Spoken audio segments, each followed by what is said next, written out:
What secret did you learn about someone after many years of friendship? I was on a team in high school for 4 years, got pretty close with the other girls on the team, and we all hung out all of the time. We decided to go bowling together, and one of these girls, who we had spent hours a week with for years and talked about everything under the sun with, showed up with her own shoes, gloves, bag, and bowling ball and crushed us all with a near-professional score. She had never mentioned bowling to any of us, even once, even when we were making plans to go bowling. When my best friend died, I learned that I never knew her at all. She was a pathological liar. She had told me that she was born in New Zealand and moved to the US when she was 2. Nope, born and raised in New Jersey. She told me her middle name was different than on her obituary. The craziest lie was that she had a younger sister that was hit by a car as a toddler and died. She had a tattoo of roses that she swore was for her little sister. There was a specific day in November every year where she'd fall apart crying. Said it was her sister's date of death. That sister never existed. Found out that a longtime golf buddy of mine was a professional ballroom dance teacher in his previous years. Guy is 300 plus pounds and just didn't give off ballroom dancer vibes.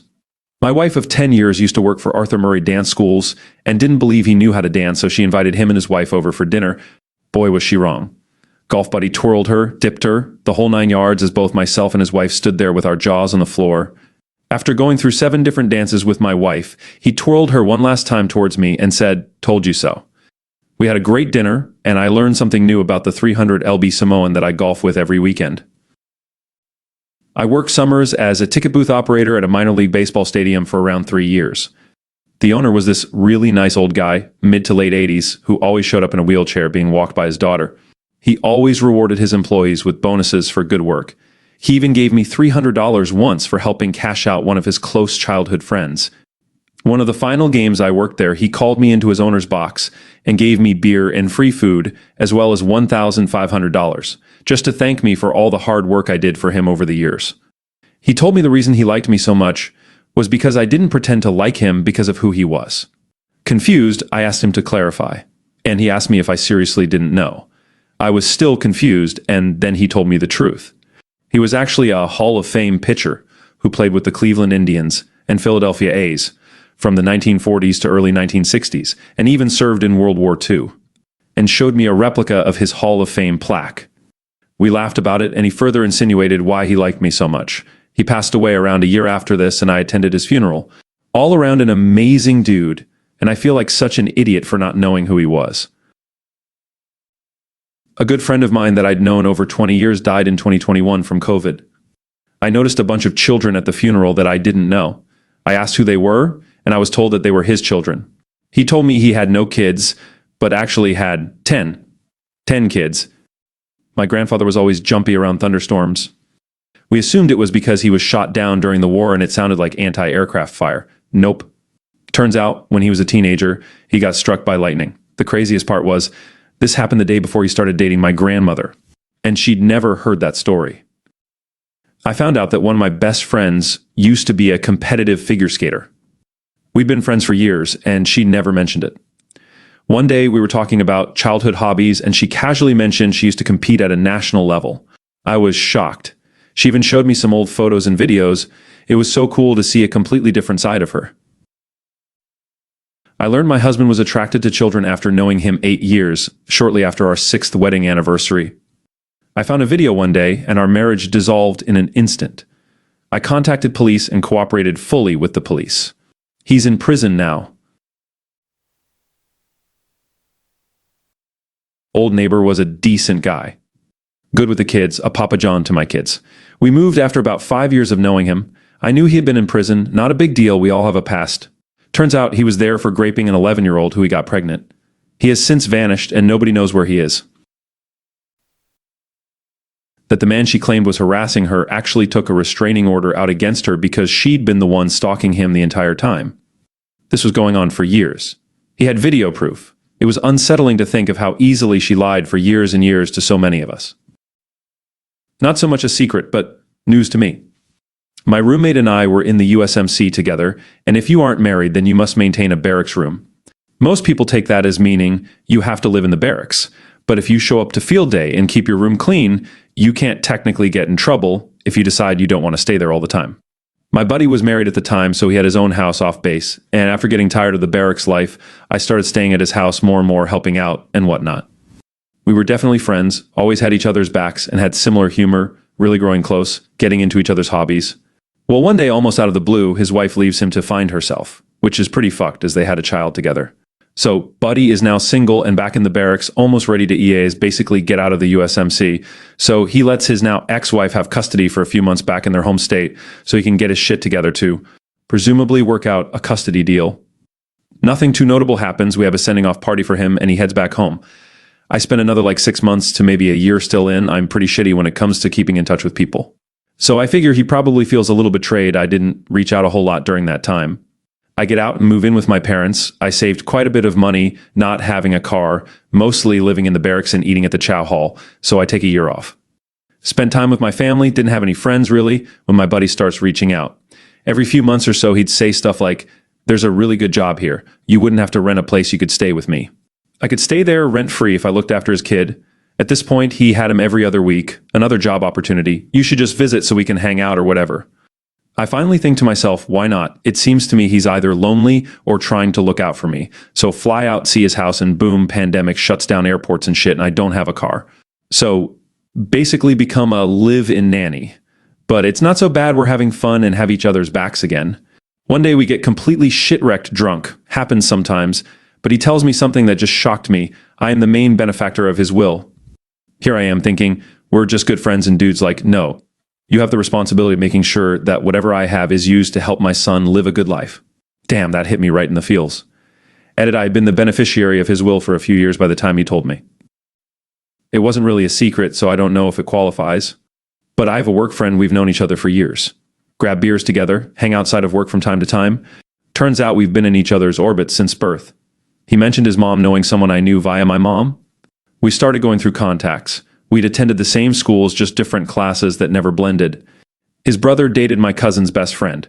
We'd worked for the same companies, just a mix of one of coming in as the other was leaving, or the company was big enough for paths to never cross.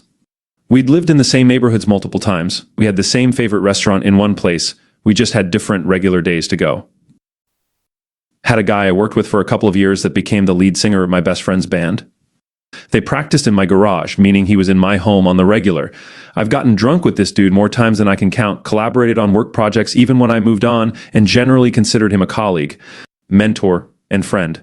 Then he was arrested and sent to prison for raping his 15-year-old stepdaughter, and it had been happening for years. To include when he was a frequent guest in my home. I had a very close friend growing up from a big family.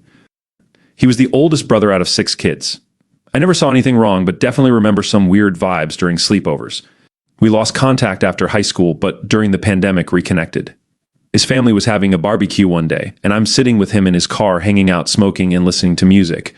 One of his sisters came to the window and made a really overtly sexual joke to him, and he looked over at me like he was seeing if I heard it. He said something like, "You're nasty, get the fuck away from me." And she said, "That never stopped you before." I started therapy a while ago and confided in a friend about my CSA. She confided she has also been SOD, and it was her by her brother. Plus, he had been living in a house owned by their mom, refusing to pay rent or let her inside. And they'd been dealing with legal issues around it for years. They had just gotten him out of the house and out of their lives. I was floored. I had no idea she'd been going through any of this. The things people struggle through and you would never know because there is so much silence and shame around it. This is someone I'm close to. I respect her strength even more now. I'm 56 now, but at some point in my early 42nds while driving with my dad, he says, "You have a half-brother somewhere." I'm somebody's dirty secret. Pretty certain I have at least a younger half-brother out there because I've been mistaken for him. Back in college, a few friends encountered my doppelganger a few times, said he was identical to me, but an asshole. They couldn't tell it wasn't me until they talked to him. I was mistaken for him, too. Had a couple young women come up to me in a bar, start freaking out on me for cheating on my girlfriend and being such an asshole. It took showing them ID and my friends vouching for me to get them to leave me alone. Here's the thing, I'm adopted. Dude had the same last name I was born with, so not impossible, right? She had been raped by a mutual acquaintance while attending a party at his house. His wife was upstairs at the time and apparently didn't realize it. Fast forward about 25 years and he's since been divorced, remarried, and his second wife died of cancer. He messaged her the day after his second wife died to hit on her. My straight male friend recently opened up to me about having been sexually assaulted when he was like 19, told me he'd never told anyone else what happened. I wish men had more of an avenue to discuss that kind of thing when it happens to them. I'm certain the only reason he told me is because I was recently raped and asked if I could talk to him about it.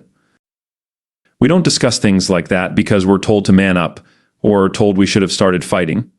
I've told 5 or 6 people outside the anonymity of Reddit, and all of them suggested that I let it happen because I didn't start fighting the woman in question. I will not be telling anyone else in real life, and I've made friends here on Reddit who I've put in the bucket of they will never know. She was homophobic. Had a friend for over 20 years. She supported me when I came out at 32. She met my partner and loved her. Was a great friend. Then I went back to court to get custody of my children changed, and she sent me a paragraph email telling me that I have no right to my children as I'll raise them in my lifestyle and they don't need to be exposed to that. She also said, I need to grow up and realize that having someone who is gay as a parent will get them bullied. So I need to find a nice man, put my perverted lifestyle aside for the sake of my kids. It went on, but that's the gist. It was vile, full of name-calling and homophobic dog whistles. I was so heartbroken. This was my best friend of 20 years, and she writes me a horrible and disgusting email. Ruined our friendship. Cutting her off was like losing a limb, and it took me months to get through it. It's been 14 years and it still hurts. I check on her through Instagram sometimes. Her profile is public, but I have her blocked everywhere else. I'm still not 100% certain on this, but I know something is there. I have a friend who is really smart, in good shape, good looking, and very personable. He's always had one of those postures and builds like someone who has been in the military for a long time. I've known him for over 10 years, closer to 15, and I've never once heard him mention anything about the military. In fact, he's very against the military. Every person we run into randomly who is in the military always asks about his service, to which he says he never served but would have loved to. He has one of those khaki-colored baseball caps with an American flag Velcro patch in his room that looks like it's been worn to shit. He said a friend who did some tours in Iraq while wearing that gave it to him. He also has some challenge coins I've seen that he also said his friends have given him. Thing is, we're close. We have a tight-knit group of friends and we never met any of these military friends. There was a period of his life before me and people in our group met him that seems unaccounted for. From like after high school for like 10 years, there aren't any people who knew him then. I have a very high suspicion that he was involved in the military or maybe still is in some capacity that he either isn't allowed to say or decided to forget about. He has a tattoo that was lasered off. He said it was a stupid tattoo of a cartoon named Battletoads. That sounds believable, but he has other tattoos that are also pretty silly that he has never removed. He even has a misspelled one. I recently found out that they call Navy SEALs frogmen. Is it a coincidence that he had a tattoo of a Battletoad removed? I asked him about it once while drinking, and he laughed and said he wishes he was that interesting. But there are so many signs. Also, dude is fearless and can diffuse any situation and eventually befriend even the scariest and meanest dudes. Not sure what to make of it, but I'm certain there's some pretty cool story that can't be talked about for whatever reason. Edit, in my 40 years of living, I just realized it's diffuse and not diffuse. My ex-bestie cheated on her ex-girlfriend with a man, but that's not the secret. The secret is that she also cheated on her with a friend of hers and her sister friend and her sister. The 3 of them fucked in hotels, while the boyfriend of the friend watched and touched himself. They did this even during a vacation that the original girlfriend fully paid for everyone. Imagine that. You pay for a vacation for your girlfriend, her male friend, her girlfriend, the girlfriend's sister, and the boyfriend of the girlfriend, only to find them all drunkenly fucking in the hotel room you paid for. My friend was a heavily abused child with debilitating mental health issues. Not only was he sexually abused by multiple men and women, he was physically abused and tortured. So much so he broke multiple growth plates. He was projected to be 6 feet 1 inch, but only end up being 5 feet 7 inches. He has scars down his back, and when we asked him, he would make up hilarious and very unlikely stories about how he got them. It's sad to know we laughed at his childhood trauma. He unfortunately died of suicide at the age of 21. It's heartbreaking, and I wished I comforted him more and let him know that he was never broken. The people that hurt him were in my 70s. My best friend of 40 years and I were talking. She was very fond of my mother, who has been dead for many years. She said something about how much I must miss her. I didn't say anything. She pushed. I finally said, I never say this to people who liked her, but she was extremely abusive, and I was greatly relieved when she died. She once threatened to cut my cat's throat. There was a long pause. She said, mine was too. All those years and we never shared that. That was quite a talk. It's amazing the things you hide. In my youth, I learned my friend of 6 or 7 years was a Jehovah's Witness. I had no idea. Sitting there talking to him one day, and I asked him if he was ready for Christmas, and he said no, and that's when he told me he was Jehovah's Witness. I had no idea. Later, I found out that he was the reason why every time the Jehovah's Witnesses went up and down the street in our neighborhood, they always skipped my house. My best friend from college, I didn't have much of a family life. My parents died, one in high school and one a few years later in a mental institution after 15 failed suicide attempts. He took me home one holiday, and his mom and stepdad became like family. For 20 years, they essentially were family. Holidays, BBQs, etc. My friend and his actual siblings and I all became close, and my kids know them as uncles, and they also know that it's not blood. A few years ago, the stepdad, who was more like a dad to me than any figure I'd had in my life, suddenly died. Then the skeletons started coming out. Among other things, he had not one, not two, but 3 former families with several other children and grandchildren. What little was in his trust quickly disappeared, and that started a snowball effect of turmoil. He was significantly older than the mom. Actually old enough that his oldest child from his first marriage was actually a few years older than her. He also had carried this wealthy lifestyle he claimed from retirements that he had a golden parachute from some business dealings many years ago. Turns out it was all a house of cards built on lies and various scams. The mom also was living off early inheritance from her dad, who died about the same time, and an unfathomable amount of credit card debt, and her siblings realized she had been bleeding dad dry for years. Between all the lies and the mentality of, if I ignore these problems, they will go away, it turned into a nightmare. The 2 siblings and I still talk, and our families hang out from time to time, but to me, almost half my life and people I looked up to and respected were all fake. Just evaporated due to people being lazy liars and running from their obligations. I recently found out that one of my good friends is really rich. Like, comes from old money rich. She has the biggest heart and is incredibly sweet and down to earth, so I would have never known. It wasn't until she got married that I started to piece it together. Where are you having your bachelorette party? Oh, my family has a condo in Florida that we've had since before I was born. We're just going to chill there for a week. Where's the wedding? Oh, my dad is part of a club, so we're just going to have it there. Looks up the club and sees that there is a dress code just to walk into the freaking building, and it costs a couple $100s a month to be a part of it. At the cocktail hour, there was a vase in glass that had pretty birds on it, so I took a look. There was a plaque inside that said it was donated to the club and was made in like the 1700s. Priceless art that could be seen at the Met on display in this club as decoration. So yeah, I had no idea. In hindsight, when she got her master's in education from an expensive university, I should have gotten the hint, LOL. But I mean it when I say she's a really phenomenal person, one of the biggest hearts you'll ever know.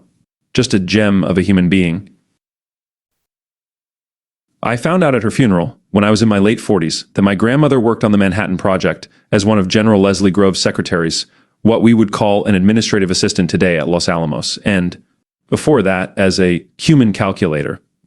It's been almost 10 years, and I'm still pissed at her because I'm a huge World War II guy, and she straight up lied to me when I asked her what she did during the war when I was a kid. She said she worked in a hospital, which made sense because her first husband was a doctor. Technically, she was my step-grandmother, but she married my grandfather long before I was born, and my bio-grandmother died when my dad was a teen. Thanks for watching. Please don't forget to like and subscribe to see more.